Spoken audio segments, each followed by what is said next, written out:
पर सुनील साजन, अखिलेश यादव भी अपनी राजनीति कर रहे हैं। पहले हरिद्वार में डुबकी लगाई, फिर आ गए महाकुंभी, फिर कह रहे हैं कि सरकार कुंभ को आत्म प्रचार का स्थान न मानकर तीर्थयात्रियों की सुविधा के लिए प्रयास करे। आपने नहीं प्रचार का साधन बनाया था कि 2014 में हार्वर्ड ने कोई एक स्टडी की कि भाई इतने लोग एक जगह कैसे इकट्ठा होते हैं, उनका इंतजाम क्या किया जाता है। वो अपनी ही पीठ थपथपाने का काम कितनी बार किया अखिलेश यादव ने? देखिए संदीप जी, हार्वर्ड यूनिवर्सिटी ने जो पिछले महाकुंभ के बारे में स्टडी की और उसके बाद उत्तर प्रदेश सरकार, जो उस समय समाजवादी पार्टी की सरकार थी, माननीय अखिलेश यादव जी मुख्यमंत्री थे, उनको और आजम साहब को जो संसदीय कार्य मंत्री थे और जो उस महाकुंभ के आयोजक भी थे, उनको बुला करके सम्मानित भी किया। तो हम तो ये चाह रहे हैं कि दोबारा सम्मानित हो उत्तर प्रदेश सरकार, क्यों न सम्मानित हो।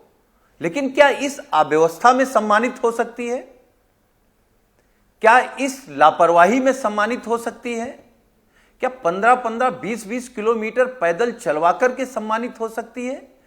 और दो तरीके के मापदंड रख करके कि वीवीआईपी की आस्था अलग है, उसकी आस्था अच्छी है, आम आदमी की आस्था नहीं। अखिलेश यादव तो पैदल चलकर गए थे ना कितने, मतलब अखिलेश यादव अगर लखनऊ से आए हैं, मैं ये मानकर चलता हूं, जो मेरी जानकारी हमारे रिपोर्टर्स ने, मेरे सहयोगियों ने दी, लखनऊ की तरफ से आ रहे हैं तो आम आदमी को 10 से 15 किलोमीटर पैदल चलना पड़ रहा है। अखिलेश यादव कितने किलोमीटर पैदल चले थे?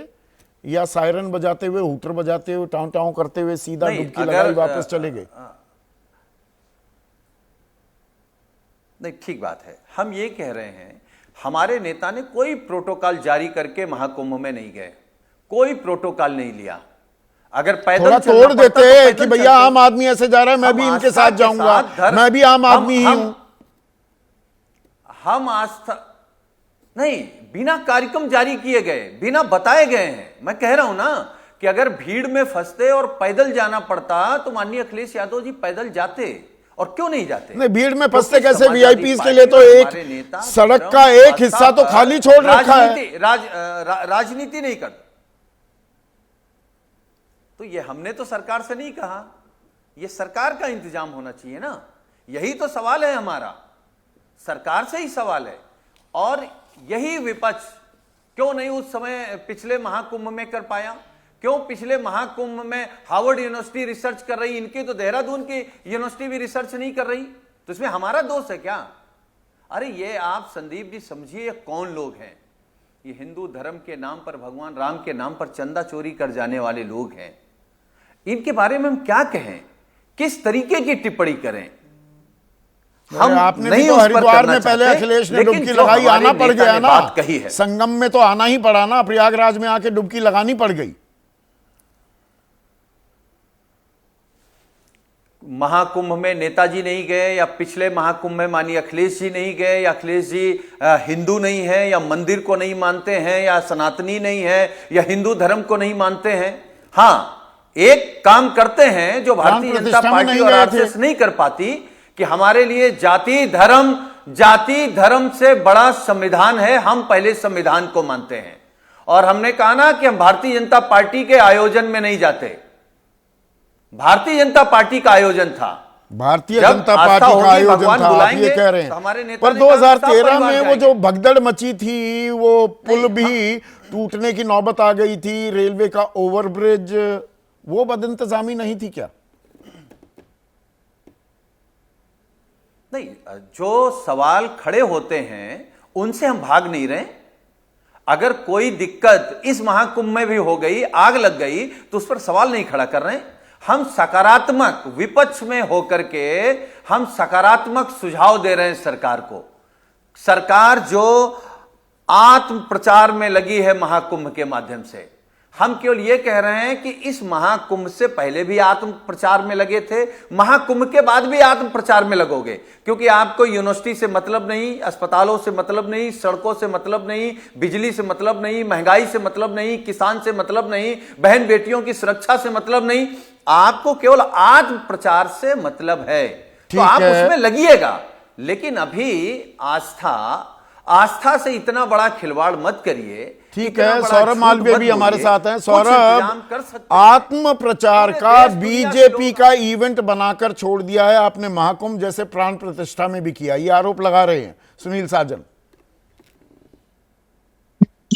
देश में लंबे समय तक सपा की सरकार रही और लगातार इनको विश्व पटल पर ख्याति मिली और दुनिया भर के पुरस्कार मिला, नाम हुआ उत्तर प्रदेश का। वह एक ही आयोजन से हुआ, उस आयोजन का नाम है सैफई आयोजन। इसके सिवा इनके पास कोई आयोजन नहीं था। आप भी जानते हैं और विश्व भी जानता है और प्रदेश की जनता भी और देश भी। उसके बाद कांग्रेस का नाम है, कांग्रेस की सेवाएं सिर्फ दो ही जगह, वह पहला है रायबरेली, दूसरा है अमेठी। इससे दोनों बाहर निकले नहीं। अभय जी को सुन रहे थे, अभय जी खड़गे जी पर सफाई प्रस्तुत कर रहे थे। अब रही तीसरी बात जो आप कह रहे हैं, बहुत महत्वपूर्ण बातें जिनका आपने जिक्र किया था व्यवस्था के बारे में। संदीप जी, किसी भी इस तरह के जो आस्था से जुड़ा हुआ मसला है, उसके लिए पहली बार उत्तर प्रदेश सरकार ने 45 दिन के लिए एक जनपद बनाया है। उस जनपद की व्यवस्था में केवल उत्तर प्रदेश के आय की दृष्टि से देखें, नजरिया से, तो 25,000 करोड़ है और पूरे भारतवर्ष को 1,00,000 करोड़ का इन्वेस्टमेंट हुए हैं। इसलिए व्यवस्था, अच्छा, 25,000 करोड़ तो कमा लेंगे। और जो ये दुख दे रहे हो आम आदमी को, आशीष सेंगर का सवाल भी लेना। हाथरस वासी, एक मिनट सुनिए ना, आप मेरे साथ ही हैं, अभी कहीं नहीं जा रहे सौरभ भाई। 10-10, 15-15 किलोमीटर के लंबे जाम, दूसरी तरफ से वीआईपी अपना निकल जाएगा। आशीष सेंगर हाथरस वासी हैं, वो कह रहे हैं सर्दियों के महीने में 15 किलोमीटर लंबा जाम महिलाओं, बुजुर्ग और बच्चों के लिए कितना पीड़ादायक है। यूपी सरकार को यह समझना होगा। क्या आप ये समझ रहे हैं? संदीप जी, मैं स्वयं 2 दिन वहां रह के आया, मैंने भी वीडियो ट्वीट किया है, मैं स्वयं लोगों से मिला और मैं देखा 15 किलोमीटर नहीं, 15 में और 15 जोड़ दीजिए, 30 किलोमीटर भी कर देंगे तो भी भारत की जनता का। अरे वो जा रहे हैं तो मतलब फिर कोई इंतजाम नहीं करेंगे। ये गलत दिशा में बात जा रही है। गलत दिशा में क्यों जा रही है? आम आदमी की पीड़ा नहीं होती क्या? पीड़ा है, मुझे उसकी चिंता। आपने अपनी सारी प्रस्तुति में अभी बता दिया कि 1.5 लाख के आसपास शौचालय, लघुशंका की मूत्रालय की व्यवस्था 2 करोड़, सेवाधारकों की, गंगा सेवकों की व्यवस्था है 5,000, लगभग 7,000 रोड। उसको चरणबद्ध भी किया जा सकता है। सौरभ भाई, आप तो प्रोफेसर हैं। एक तरीका होता है कि पहले उस तरफ के लोग आएंगे, तारीखें बता दी जाएं। चंपत राय बता रहे हैं ना अयोध्या में कि नहीं नहीं भाई, अगले 20 दिन मत आइए, एडवाइजरी जारी कीजिए। संदीप जी, 50,000 स्वयंसेवकों की अनवरत टोली काम कर रही है। ये जो आप बता रहे हैं वो लोग कर रहे हैं। ग्राउंड रिपोर्ट देखिए, वहां जाके हर व्यक्ति, ना कोई छोटा है ना कोई बड़ा है, ना कोई मध्यम है ना कोई हाई फाई है। कैसी बात कर रहे हैं? संत यहाँ पर मंत्रियों के, राजनेताओं को स्नान कराते घूम रहे हैं। ये सनातन धर्म है क्या? ये हिंदू धर्म है? निश्चित तौर पर आप सवाल खड़ा करिए। वह जलाभिषेक है। वह जो लोकतंत्र में, जो सत्ता में, जो व्यवस्था में जो नेतृत्व करता है, नेतृत्वकर्ता को संत का आशीर्वाद मिलता है। वह आशीर्वाद करो, वह जलाभिषेक हो रहा है। तो संत आम आदमी को आशीर्वाद नहीं देते, मंत्रियों को आशीर्वाद देते हैं। संदीप जी, एबीपी न्यूज के एंकर तो आप इकलौते हैं ना, 7 बजे के सवाल कौन पूछता है? इसमें सभी आपके एम्प्लॉइज एंकर है, सभी सहयोगी एंकर है क्या? नेतृत्व तो एक ही व्यक्ति करेगा ना, सांसद एक ही व्यक्ति चुना जाएगा ना, गृह मंत्री एक ही व्यक्ति होगा ना। कैसी बातें आप भी कर रहे हैं? जो टीके मिश्रा, एक सेकेंड सौरभ भाई, टीके मिश्रा रांची वासी हैं, उनका बड़ा वाजिब सवाल मुझे लग रहा है, आप जवाब दीजिएगा। कुछ दिन पहले ही उपराष्ट्रपति ने आध्यात्मिक स्थलों पर वीवीआईपी कल्चर पर सवाल उठाए थे।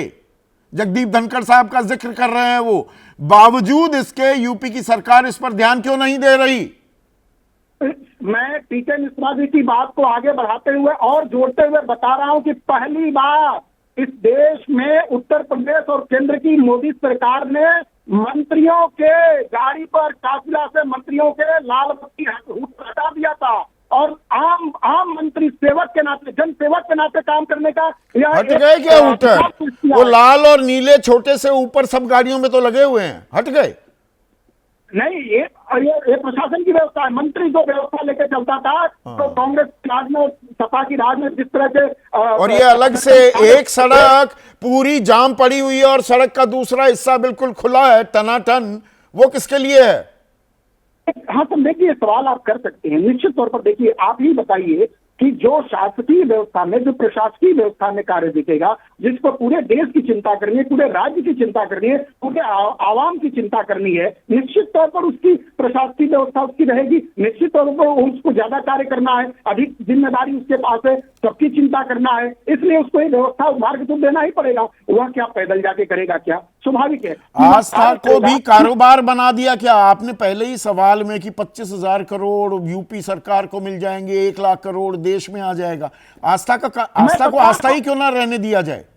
नहीं, ये देखिए संदीप जी, हम जय जवान जय किसान और जय विज्ञान की बात करते हैं।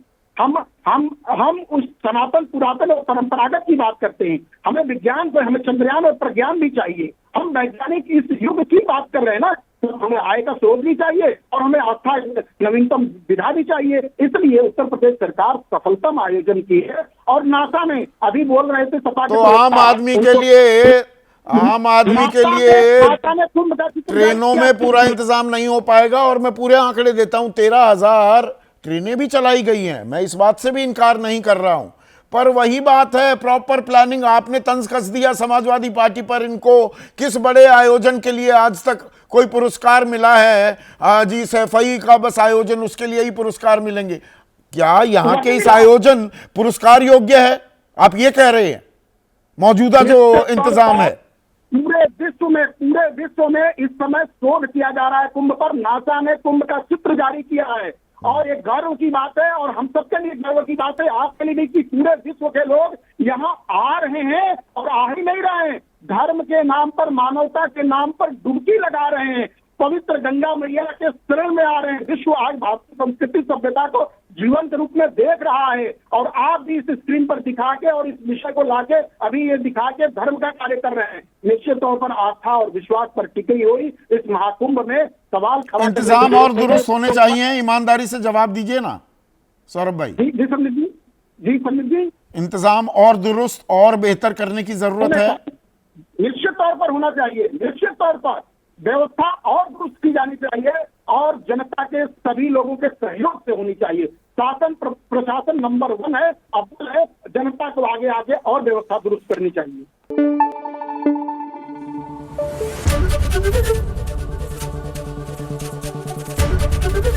एबीपी न्यूज आपको रखे आगे।